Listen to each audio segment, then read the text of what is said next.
রহমান রহিম নবীন দল আয়োজিত আজকের এই প্রতিবাদী সভার সম্মানিত সভাপতি হুমায়ুন কবির তালুকদার, উপস্থিত আছেন গণমানুষের নেতা সময়ের সাহসী সন্তান সাবেক সিভিল জয়নুল আবদিন ফারুক, উপস্থিত আছেন বিএনপির চেয়ারপারসনের উপদেষ্টা পরিচ্ছন্ন রাজনীতিবিদ সময়ের সাহসী সন্তান অ্যাডভোকেট সৈয়দ মহম্মদ হোসেন আড়াল ভাই, উপস্থিত শাহ মোহাম্মদ নাসার ভাই সহ জাতীয় নেতৃবৃন্দ।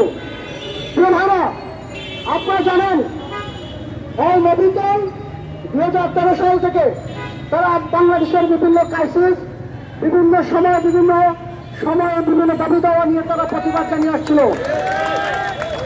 ঠিক সনাতন শেখ হাসিনা পতন যখন হয়েছে তখন নবীন দল রাস্তা ছিল, মাঠে ছিল। আমি মনে করি এই শেখ হাসিনাকে বিচার ইন্ডিয়া থেকে এনে বিচার না করা পর্যন্ত নবীন দল মাঠে থাকবে। বাংলাদেশের আপামর জনতা রাজপথে আছে, রাজপথে থাকবে। শেখ হাসিনার বিচার না হওয়া পর্যন্ত আমরা ঘরে ফিরে যাব না।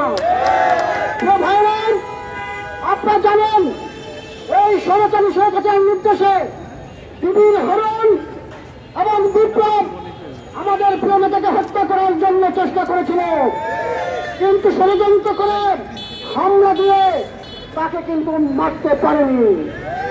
আপনারা দেখেছেন কালকে নেতা হাজার হাজার নেতা কর্মীকে নিয়ে শেরে বাংলা থানা মামলা করেছিল।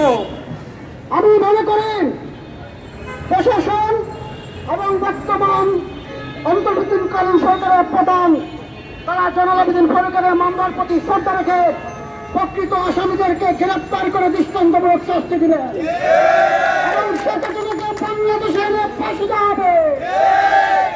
এক বিন্দু চুল পরিমাণ ছাড়তে হবে না।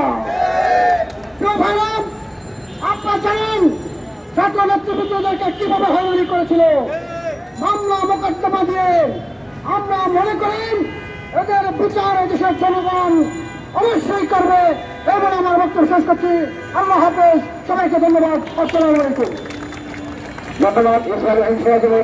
এবার সংক্ষিপ্ত বক্তব্য রাখার জন্য আহ্বান করছি জনাব নাজরুল ইসলাম পায়েল, সহসভাপতি জাফর।